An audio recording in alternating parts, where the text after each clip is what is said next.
Olá, meus irmãos e minhas irmãs, estamos de volta, uma paradinha aí, muitas atividades, mas estamos retornando. Começamos esse nosso encontro em nome do Pai, do Filho e do Espírito Santo. Amém. Falando sobre o Evangelho segundo São Lucas, nós já trabalhamos um pouco a questão da identidade do autor, né? Falamos sobre as circunstâncias e finalizamos o nosso último encontro falando sobre o pretexto, né? Sobre o porquê se Lucas resolveu escrever o seu evangelho destinado àquele Teófilo, né? Que nós falamos sobre ele. Pode ser um personagem, pode ser uma pessoa, mas, enfim, esse evangelho, fruto, né, de uma pesquisa detalhada, segundo os critérios históricos, né, o critério de historiador de Lucas, ele tem por objetivo esse foco, né, verificar a solidez dos ensinamentos de Jesus. Finalizamos dizendo que Lucas escreveu aproximadamente 50 anos após a ressurreição de Jesus, e havia necessidade, tendo em vista a ampliação, né, da mensagem salvífica, havia necessidade de se solidificar, né, mostrar que realmente o anúncio tinha fundamentação. Nós sabemos, e vamos estudar isso em breve, Lucas escreveu também os Atos dos Apóstolos, né, para mostrar a implantação da mensagem no reino. E a mensagem do reino na igreja de Jesus. Então, vamos falar um pouquinho agora sobre a importância e a atualidade do Evangelho de São Lucas, né? Reconhecidamente, o Evangelho segundo São Lucas, ele é o mais acessível intérprete do Evangelho ao homem ocidental. Ou seja,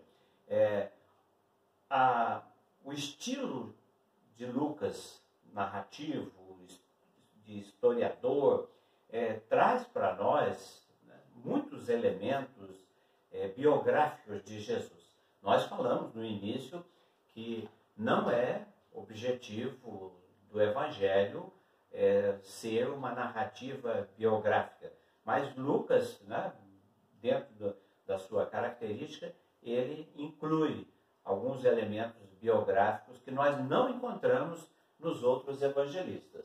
Então, o que traz mais detalhes sobre a infância de Jesus, né, sobre o pré-natal de Maria, né, recebendo o anúncio do anjo e tudo mais. E o Evangelho segundo São Lucas, ele tem algumas referências muito importante para o nosso estudo. Primeiro, né, ele é o Evangelho, não que os outros não sejam. Né? Nós já falamos aqui, o Evangelho de Mateus, a universalidade da salvação. A salvação ao alcance, né, estendida a toda a humanidade. Lucas trabalha isso aí também, né, essa característica da universalidade, mas ele traz, né, alguns elementos mais amplos, alguns falando do ecumenismo, né, de certa forma, trazendo a realidade, né, dos povos pagãos, de outras realidades. E ele, como é oriundo do paganismo, ele tem, né, facilidade para colocar sobre isso aí. Uma outra característica fundamental do Evangelho de Lucas é que ele é chamado também o Evangelho dos pobres. Né? É muito visível nos estudos da doutrina social da Igreja as referências ao Evangelho de Lucas, né, para justificar a ação social da Igreja, a ação de assistência aos pobres, né, baseado nas narrativas de Lucas, que trabalha muito essa realidade da classe social menos favorecida, né, nos tempos de Jesus. Uma outra característica do Evangelho de Lucas, né, ele é chamado também o Evangelho do Espírito Santo. Né? E a gente, mais uma vez, insisto, né, quando a gente for estudar o segundo volume da obra de Lucas, que é o livro dos Atos dos Apóstolos, a gente vai falar muito sobre a ação do Espírito Santo. E no Evangelho não é diferente. No Evangelho nós vamos perceber, né, a ação assim, mais ativa, né, a ação mais perceptível do Espírito Santo nos eventos. E a gente vai perceber, né, que o Espírito Santo está sempre presente na vida de Jesus, né, no seu passo a passo, no momento do anúncio do anjo, o Espírito Santo está sobre ele no batismo e assim por diante. E recentemente, né, da década de 1960 para cá, com a efervescência dos movimentos carismáticos, os movimentos pentecostais, nós temos aí um foco, né, muitas referências à ação do Espírito Santo. No Atos dos Apóstolos, muito mais ainda. Né? Mas já no livro do Evangelho, nós vamos perceber essa ação, né, assim, intensa do Espírito Santo na manifestação dos seus dons. Tá certo? Uma outra característica própria do Evangelho de Lucas é o Evangelho da mulher, o Evangelho feminino. Recordem comigo que nós já estudamos anteriormente que a sociedade palestina da época de Jesus, ela ainda estava sob a forte influência do patriarcado, onde a mulher ela não era considerada. Nós falamos aqui a tal ponto de no culto, na sinagoga, se não houvesse 10 homens, não teria o culto, independente do número de mulheres. Então, essas distorções que eram próprias da sociedade, Lucas vai minimizar. Lucas vai colocar alguns elementos na figura da mulher, assim, indo na contramão daquilo que era próprio da sociedade. Por exemplo, quando Maria recebe a visita do anjo que vai lhe anunciar, né, o nascimento de Jesus, o anjo vai dizer: você será coberta pelo Espírito Santo, terá um filho e lhe porá o nome, né, e você vai pôr o nome nele de Jesus. E era sabido que pôr o nome no filho era do homem, né, do marido, do pai, do esposo. E, no entanto, no caso de Maria, né, ela vai dar o nome. Esse é um argumento. Nós podemos, né, encontrar outros facilmente.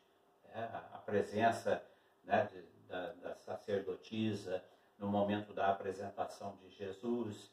Então, alguns elementos, né, mostram para nós essa bandeira de Lucas, né, assim, em favor da mulher, né, justamente dentro daquela perspectiva inicial da salvação para todos, né, e a mulher não poderia ser excluída. Outra coisa que é marca registrada do Evangelho de São Lucas, a oração, né, o Evangelho da oração, o Evangelho da liturgia, né, já colocado ali embaixo.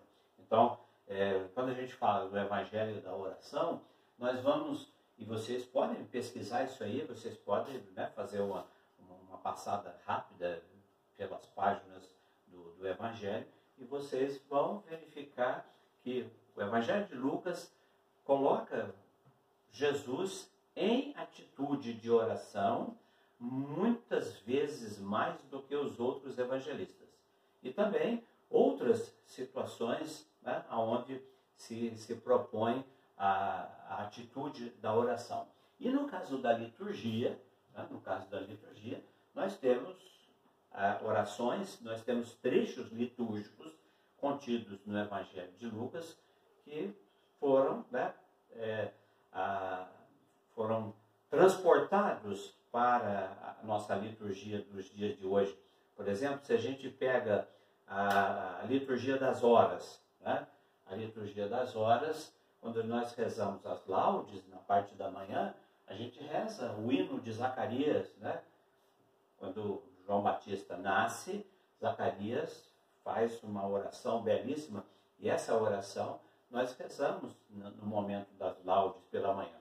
À noite, às 18 horas, quando nós rezamos as vésperas, nós rezamos o Magnífica, a oração de Maria, né, no diálogo com sua prima Isabel.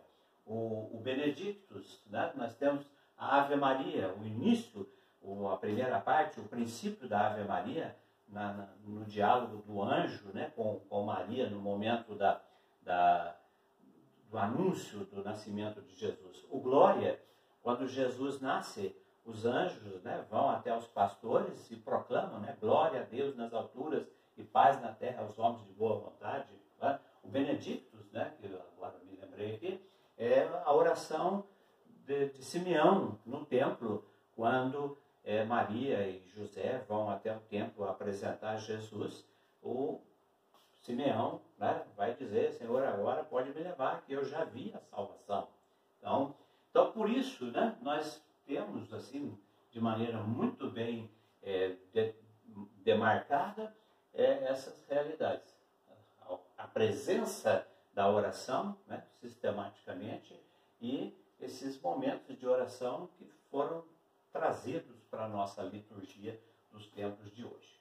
Então, essas são as características, né, assim, num estudo breve, num estudo bastante resumido, do Evangelho de São Lucas. Quais são as características dele? O Evangelho da mulher, o Evangelho dos pobres, do Espírito Santo, da oração, da liturgia. E aí vocês, lendo a apostila, vocês poderão fazer um desdobramento disso aí. Passamos agora, né, para falar um pouco da estrutura do Evangelho de São Lucas. Então, o que eu quero que vocês prestem atenção? Que vocês prestem atenção no seguinte, né, fazendo uma retrospectiva muito rapidinha. Qual era a estrutura do Evangelho de Mateus? O Evangelho de Mateus, ele estruturou a semelhança do Pentateuco em 5 livrinhos, né? O livro das parábolas, o livro da escatologia, o livro das missões, enfim, né?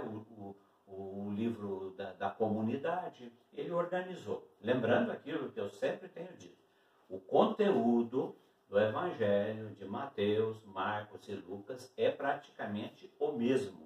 O que difere, né, o que diferencia é a organização, é a estruturação, é como isso, cada um, tendo em vista os seus destinatários, cada um organizou isso de uma determinada maneira. Então, Mateus escreveu para judeus convertidos ao cristianismo o Evangelho, a semelhança do Pentateuco, 5 livros. Marcos, né, que escreveu para pagãos que não conhecia as profecias, que não conhecia o messianismo, que não conhecia a estrutura, né, do templo, enfim, eram pessoas, entre aspas, né, ignorantes, né, nesses quesitos. Então, Marcos escreveu de maneira diferente. Pegou o Evangelho, dividiu no meio. Na primeira metade, ele põe Jesus realizando muitos milagres, justamente para tornar evidente que ele tinha uma procedência divina.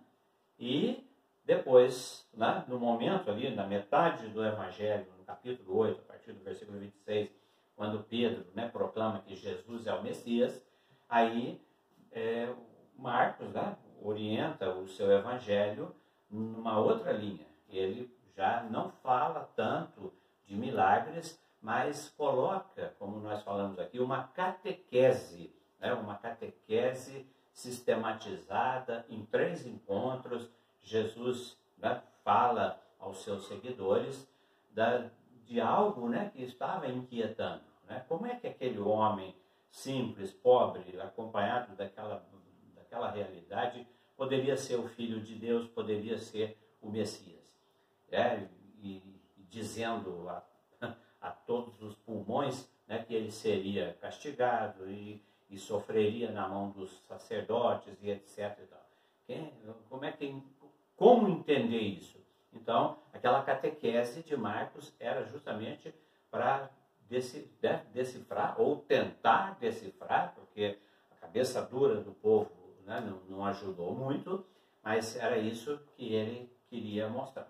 Ele queria mostrar que verdadeiramente, né, Jesus era Filho de Deus. Nós, inclusive, falamos, capítulo 1, versículo 1 do Evangelho de Marcos, início do Evangelho de Jesus Cristo, Filho de Deus.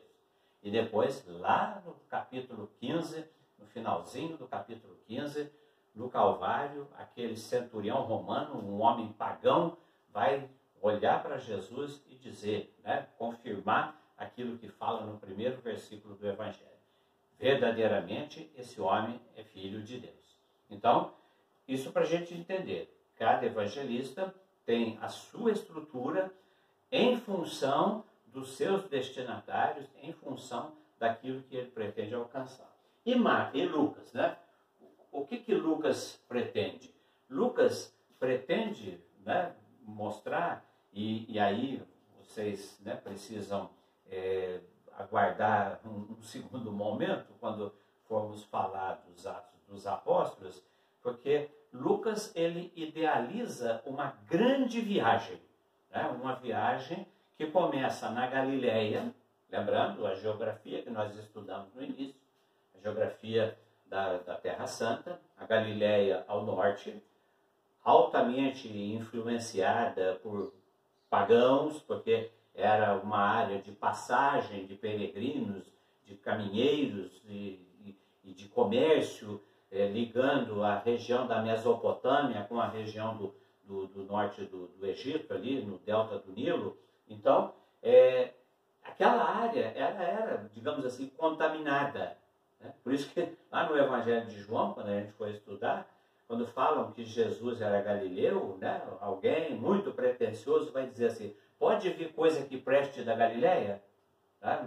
De maneira demeritória, né, de maneira assim, esculhambando com os galileus. Então, a ideia de Lucas é fazer uma viagem, tendo início partindo dessa periferia marginalizada que era a Galileia, e indo em direção a Jerusalém, centro nervoso, né, onde estava o templo, onde estavam ali as riquezas, o domínio político, enfim, né, fazer essa migração, saindo da pobreza, da miséria, né, de todas aquelas qualificações negativas, em direção àquela terra, né, poderosíssima, aonde Jesus, né, embora venha a ser morto, ele estará, né, com a sua aparente derrota,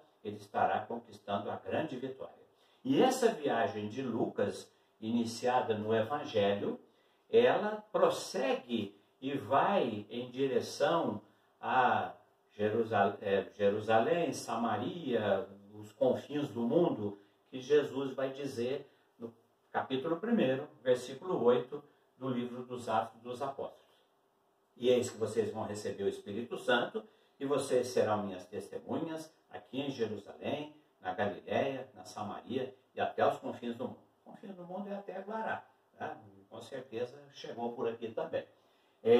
Então, a estrutura do Evangelho de Lucas está apoiada, né, no seu conteúdo central, expandido da viagem de Jesus com o seu cortejo, saindo da Galileia, indo para Jerusalém. Esse é o conteúdo. Aonde está a característica? Vocês poderão ver, né? Na apostila tem aí as referências. Se vocês pegarem o Evangelho de Mateus e Marcos, eles vão falar dessa viagem também.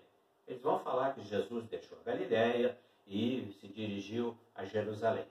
Porém, né, o Evangelho de Lucas vai gastar 10 capítulos para narrar essa viagem.